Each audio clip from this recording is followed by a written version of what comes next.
부산 기장군에서 정말 충격적인 사고가 출근길에 발생했습니다. 아침 출근 시간인데요. 차량들이 달리는 도로, 그 도로 위로 진짜 상상치도 못했던 어떤 무언가가 떨어졌어요. 하늘에서. 하늘에서 떨어진 건 5톤짜리 트럭이었대요. 5톤짜리 트럭이요? 하늘에서 그게 떨어져요? 어떤 사고였습니까? 네, 이게 내리막길을 달리던 화물차가 5m 높이 옹벽 아래로 떨어지는 사고가 발생했습니다. 영상을 보면 정말 위급한 상황이었는데요. 어제 아침 8시에 지금 5톤 트럭이 빠른 속도로 내리막길을 내려갑니다. 속도를 줄이지 못합니다. 오른쪽으로 굽은 구간인데 속도를 줄이지 못했고요. 그대로 트럭은 5m 아래로 추락을 했습니다. 그래놓고 저 가드레일을 뚫고 이게 터널로 진입하는 도로의 옆에 옹벽 위의 상황이었거든요. 가드레일이 설치돼 있었지만 추락을 막기에는 역부족이었고요. 30대 운전자가 사고 충격으로 차량 밖에서 발견이 됐고 병원으로 옮겨졌지만 숨지고 말았습니다.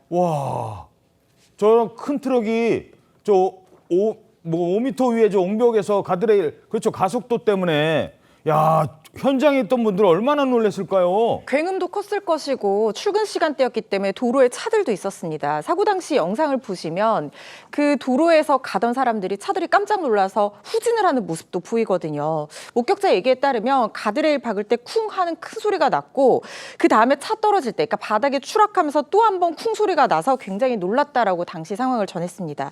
현장 곳곳에 남겨진 스키드 마크라든가 가로등이 종이장처럼 구겨진 모습, 차량 잔해가 급박했던 당시 상황을 보여주는 것 같은 모습인데요.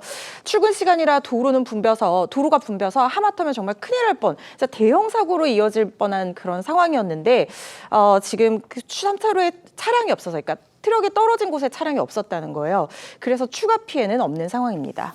근데 문제는 이게 왜 이런 사고가 났는지 아직 밝히질 못하고 있다고 합니다. 그게 없대요. 경찰의 설명 들어보시죠.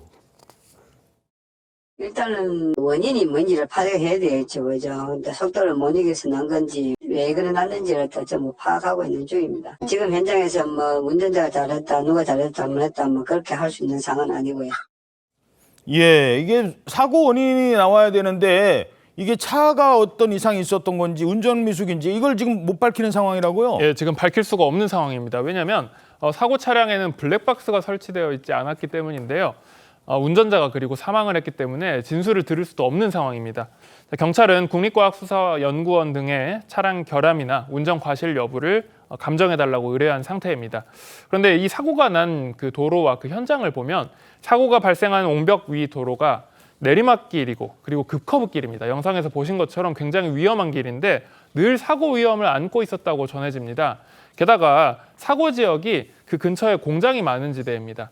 그래서 항상 대형 트럭 등의 통행이 잦은 곳이고 거기다가 내리막길에 급커브까지 있으니 평소 이런 곳이라면 뭐 과속 방지턱이라든지 아니면 주의 교통 표지판들이 있었어야 합니다. 하지만 이곳에는 이런 게 없었기 때문에 안전 조치가 부족하지 않았나라는 지적도 나오고 있는 상황입니다. 그렇군요.